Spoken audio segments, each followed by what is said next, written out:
નમસ્કાર, હું રાજ. આપ જોઈ રહ્યા છો સ્પાર્ક ટુડે ન્યૂઝ. વલસાડ જિલ્લામાં ભારે વરસાદ અને પૂર જેવી પરિસ્થિતિ વચ્ચે નાયબ મુખ્યમંત્રી હર્ષ સંઘવીએ વિવિધ અસરગ્રસ્ત વિસ્તારોની મુલાકાત લઈ સ્થિતિનું નિરીક્ષણ કર્યું હતું. આ મુલાકાત દરમિયાન જિલ્લા કલેક્ટર, જિલ્લા પોલીસ અધિક્ષક અને જિલ્લા વિકાસ અધિકારી સહિતના ઉચ્ચ અધિકારીઓ તેમની સાથે જોડાયા હતા. નાયબ મુખ્યમંત્રીએ ફ્લડગ્રસ્ત વિસ્તારોમાં ચાલી રહેલા રાહત અને બચાવ કામગીરીની સમીક્ષા કરી હતી. હર્ષ સંઘવીએ જણાવ્યું હતું કે હાલ તંત્ર સંપૂર્ણ સતર્ક છે અને આવતીકાલ સુધીમાં પરિસ્થિતિ મોટાભાગે સામાન્ય થવાનો અંદાજ છે. તેમણે વધુમાં જણાવ્યું કે પૂર અને વરસાદના કારણે જેમને પણ નુકસાન થયું છે તેમની સહાય માટે રાજ્ય સરકાર સંપૂર્ણપણે કટિબદ્ધ છે. આવતીકાલથી વરિષ્ઠ આઈએએસ અધિકારીઓ દ્વારા પૂરગ્રસ્ત વિસ્તારોમાં કામગીરીનું સીધું માર્ગદર્શન અને મોનિટરિંગ કરવામાં આવશે. નાયબ મુખ્યમંત્રીએ પોલીસ અને બચાવ દળો દ્વારા કરવામાં આવેલા રેસ્ક્યુ ઓપરેશનોની પ્રશંસા કરી હતી અને તમામ ટીમોની કામગીરીને બિરદાવી હતી.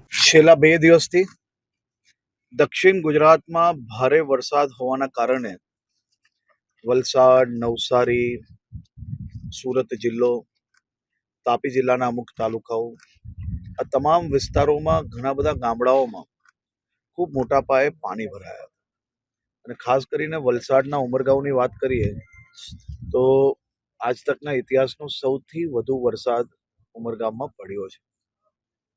આ બધી જ કઠિન પરિસ્થિતિઓની વચ્ચે વલસાડ જિલ્લા વહીવટી તંત્રએ એક ટીમ તરીકે વલસાડ જિલ્લાના નાગરિકો સાથે મળીને 12,000થી વધારે લોકોને સ્થળાંતરિત કર્યા અને સાથે સાથે આવા ચેલેન્જિંગ ટાઈમમાં એનડીઆરએફ, એસડીઆરએફ અને ગામના લોકલ તરવૈયાઓનો મદદ લઈને જે પ્રકારે ચેલેન્જિંગ રેસ્ક્યુની કામગીરી પૂર્ણ કરી છે, આ ખરેખર ખૂબ મોટો વિષય છે.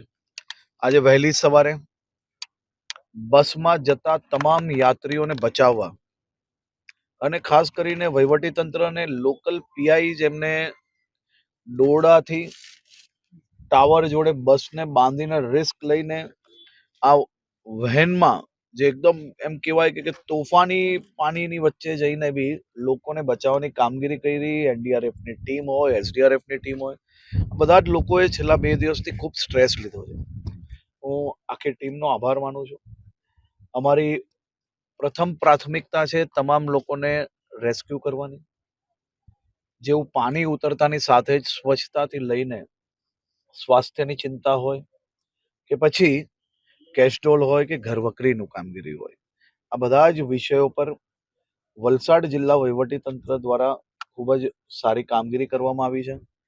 રાજ્યના સિનિયર 2 આઈએએસ છે, શ્રી આલોક કુમાર પાંડે અને રમ્યા મોહનબી, આજથી જ આ તમામ કામગીરીનું નિરીક્ષણ એ ટીમ જોડે મદદમાં રહીને અહીંયાથી કરશે અને વલસાડ જિલ્લાના સૌ નાગરિકોને હું આભાર માનું છું કે આ કઠિન પરિસ્થિતિઓનો સામનો તમારે સૌ લોકોએ કરવો પડ્યો અને આ કઠિન પરિસ્થિતિનો સામનો જોડે જોડે તમે ક્યારેય હિંમત હાર્યા વગર પોઝિટિવલી વહીવટી તંત્રને સપોર્ટ કર્યો, જેથી આપણે આ આટલી મોટી કઠિન પરિસ્થિતિઓનો સામનો બી કરી શક્યા અને એને પાર બી કરી લઈશું.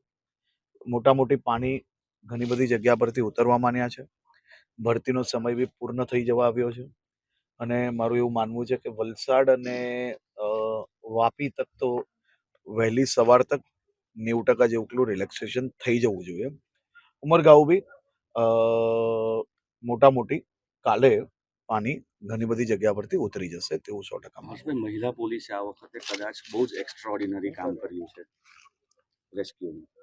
તો એક તો પોલીસ પરિવારને, સમગ્ર ટીમને હું અભિનંદન આપું છું, આભાર બી માનું છું કે રેસ્ક્યુની કામગીરી એસડીઆરએફ, એનડીઆરએફ પહોંચે ત્યાર સુધી પોતે ખભે ઉચકીને લોકોને લાવતાના દ્રશ્ય મેં જોયા છે અને પોલીસની આ કામગીરીને હું બિરદાવું છું. પરંતુ હું વલસાડ જિલ્લા અને નવસારી જિલ્લા બેઉ જિલ્લા માટે હું 100% એવું કહીશ કે વલસાડ જિલ્લાએ અને નવસારી જિલ્લાએ એક ટીમ તરીકે કામ કર્યું છે. કોઈએ કોની શું જવાબદારી છે નથી જોયું. બધાએ એકબીજાની જોડે ઉભા રહીને કામગીરી કરી છે અને મેં ઘણા બધા પૂર જોયા છે, ઘણી બધી આકસ્મિક ઘટનાઓ બી જોઈ છે અને મારા અનુભવના આધારે હું કહું છું કે આ બેઉ ટીમે ખૂબ સારું કામગીરી કરી છે અને આ તમામ લોકો છેલ્લા અનેક કલાકોથી વગર ખાધે ઊંઘ્યા વગર લોકોની સેવામાં કામગીરી કરી રહ્યા છે અને આપણે સૌ લોકો બી સાથે મળીને એક ટીમ તરીકે વલસાડ જિલ્લાના સૌ નાગરિકો સ્વચ્છતા અને સ્વાસ્થ્ય માટે અને ઘરે બધાના ત્યાં જે કંઈ નાનું મોટું સ્વાસ્થ્યના સર્વે માટે આવશે તેમાં બધા મદદગાર બનજો, જેથી આપણે કોઈ બી પ્રકારની ભવિષ્યમાં મુશ્કેલી નહીં આવે તે માટે કામગીરી કરી શકીએ.